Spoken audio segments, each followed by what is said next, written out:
Belakangan ini, internet ramai dengan tiga hal yang sering disambung jadi satu cerita. COVID-19 disebut setting, lalu muncul demo terkait Trump, dan semuanya ditarik ke arah Epstein File. Sekilas terlihat seperti potongan isu berbeda, tapi di kepala banyak orang semuanya terasa nyambung.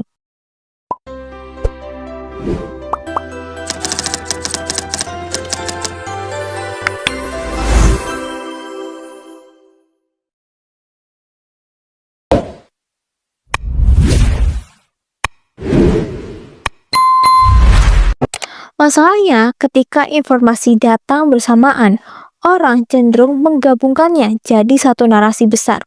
Padahal belum tentu, semuanya memang satu rangkaian kejadian yang dirancang.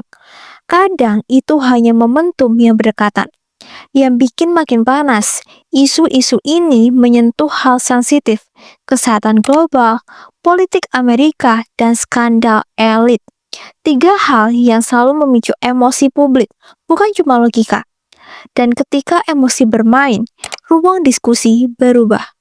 Orang tidak lagi sekedar mencari fakta, tapi mencari penjelasan yang terasa masuk akal bagi perasaan mereka. Di video ini, kita nggak akan ngulang detail Epstein File dari awal, karena itu sudah pernah aku bahas lengkap di video sebelumnya. Kalau kamu mau ngerti kronologi dan isinya secara detail, tonton yang itu dulu. Sekarang kita fokus ke pertanyaan yang lebih dalam. Kenapa COVID, demo Trump, dan Epstein sering disatukan dalam satu narasi besar? Dan apa makna sebenarnya di balik semua itu? COVID dari krisis kesehatan ke krisis kepercayaan. Pandemi COVID awalnya murni krisis kesehatan. Rumah sakit penuh, negara panik, dan semua fokus menyelamatkan nyawa. Tapi seiring waktu, pandemi berubah jadi krisis kepercayaan. Kenapa? Karena kebijakan tiap negara berbeda-beda. Ada yang lockdown ketat, ada yang longgar, ada yang cepat vaksin, ada yang lambat. Publik melihat ketidaksamaan ini sebagai tanda bahwa tidak semua keputusan murni soal kesehatan. Ditambah lagi, informasi berubah cepat. Awalnya masker tidak wajib, lalu jadi wajib. Vaksin disebut solusi, tapi muncul juga perdebatan efek samping. Perubahan ini sebenarnya bagian dari proses ilmiah, tapi di mata publik terlihat seperti kebingungan atau bahkan manipulasi. Disitulah narasi setting mulai muncul, bukan karena semua orang percaya pandemi palsu, tapi karena mereka merasa ada kepentingan lain yang ikut bermain. Politik, ekonomi, bahkan kontrol sosial. Media sosial mempercepat semuanya. Potongan informasi tanpa konteks menyebar cepat, dan orang memilih mana yang sesuai dengan keyakinan mereka. Akhirnya, COVID tidak lagi dilihat hanya sebagai virus, tapi sebagai simbol bagaimana pemerintah, perusahaan besar, dan sistem global bekerja saat krisis terjadi. Epstein, bayangan lama yang ikut menguatkan curiga. Saat publik sudah punya rasa curiga terhadap elit sejak pandemi, kemunculan kembali Epstein File seperti menambah bahan bakar. Orang melihatnya bukan sebagai kasus terpisah, tapi sebagai bukti bahwa kekuasaan memang sering menyimpan sisi gelap. Detail Epstein sendiri sudah pernah kita bahas lengkap sebelumnya, jadi di sini kita bahas singkat aja.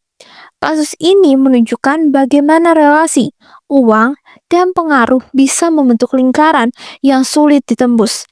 Yang penting bukan hanya siapa yang terlibat, tapi kesan bahwa jaringan elit itu nyata. Dari kesan ini memperkuat narasi yang sudah muncul sejak COVID, bahwa dunia tidak sesederhana yang terlihat.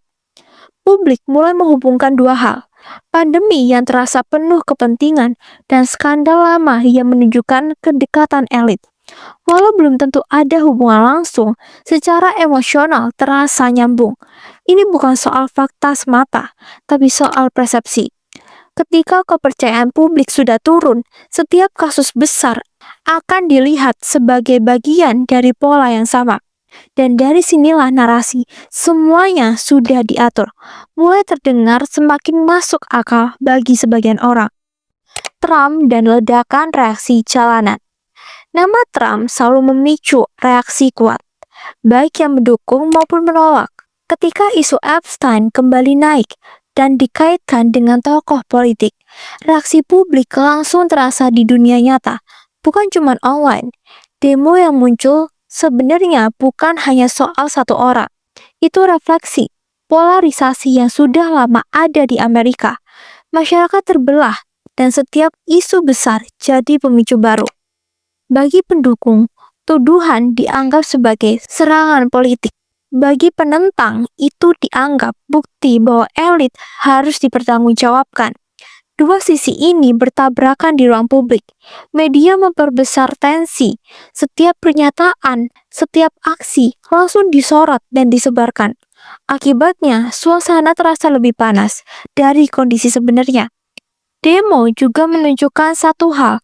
Masyarakat sekarang tidak lagi pasif. Mereka turun langsung ketika merasa ada ketidakadilan atau informasi yang ditutup. Dan ketika politik, skandal, dan emosi publik bertemu, situasi bukan berubah jadi simbol perlawanan, bukan sekedar reaksi terhadap satu kejadian. Narasi setting global, kenapa mudah dipercaya? Istilah setting atau agenda global muncul bukan dari ruang kosong. Ia lahir dari rasa tidak percaya yang menumpuk lama terhadap pemerintah, perusahaan besar, dan institusi internasional. Ketika pandemi terjadi, lalu masuk skandal elit, lalu ada konflik politik besar, sebagian orang melihatnya sebagai pola, bukan kebetulan. Manusia secara alami mencari keterkaitan. Otak kita lebih nyaman jika semua terasa punya penjelasan besar daripada menerima bahwa dunia memang kompleks dan sering acak. Masalahnya, tidak semua keterkaitan berarti konspirasi. Kadang hanya peristiwa besar yang terjadi berdekatan dalam waktu. Namun, rasa curiga tetap punya dasar emosional. Sejarah menunjukkan memang pernah ada kasus di mana kekuasaan disalahgunakan atau informasi disembunyikan. Jadi, narasi setting global hidup di tengah-tengah antara ketakutan, pengalaman masa lalu, atau kurangnya transparansi yang benar-benar jelas, yang sebenarnya sedang terjadi di kepala publik. Yang menarik, inti dari semua ini bukan hanya COVID dan bukan Epstein, tapi perubahan cara masyarakat melihat dunia. Dulu, informasi datang dari satu arah. Sekarang semua orang bisa membaca, menilai, dan menyebarkan pendapat sendiri. Otoritas tidak diabsolut. Publik jadi lebih kritis, tapi juga lebih mudah terpecah. Ada yang percaya penuh pada data resmi, ada yang menolak semuanya, dan ada yang berada di tengah tapi bingung. Ketika banyak krisis terjadi berdekatan, manusia cenderung mencari cerita besar yang menjelaskan semuanya sekaligus. Itu membuat isu yang sebenarnya terpisah terasa seperti satu jaringan. Waktu faktanya belum tentu demikian. Dan disinilah tantangan terbesar era sekarang. Memilah mana fakta, mana opini, mana emosi, dan mana asumsi. Karena tanpa itu, kita bisa terseret arus narasi tanpa sadar. Baik itu narasi resmi maupun narasi alternatif. COVID, demo Trump, dan Epstein File sering terlihat seperti satu cerita besar. Tapi sebenarnya mereka adalah potongan realitas yang bertemu di satu titik. Krisis kepercayaan. Publik sedang berada di fase mempertanyakan banyak hal. Itu wajar, bahkan sehat, sama tidak kehilangan kemampuan berpikir jernih. Tidak semua yang terasa aneh berarti konspirasi, tapi tidak semua yang terlihat normal berarti transparan. Dunia nyata sering berada di tengah-tengah.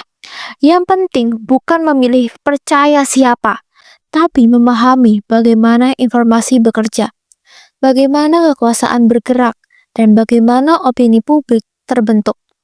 Kalau kamu ingin memahami detail Epstein Files secara lengkap, kronologi, dan isinya dari awal, tonton video yang sudah pernah aku buat sebelumnya.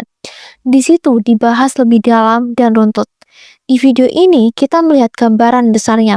Kenapa isu-isu ini terasa saling terhubung? Kenapa publik mudah curiga? Dan kenapa sampai sekarang diskusinya belum juga selesai? Karena pada akhirnya pertanyaan terbesar bukan apa yang terjadi, tapi kenapa kita melihatnya dengan cara seperti ini.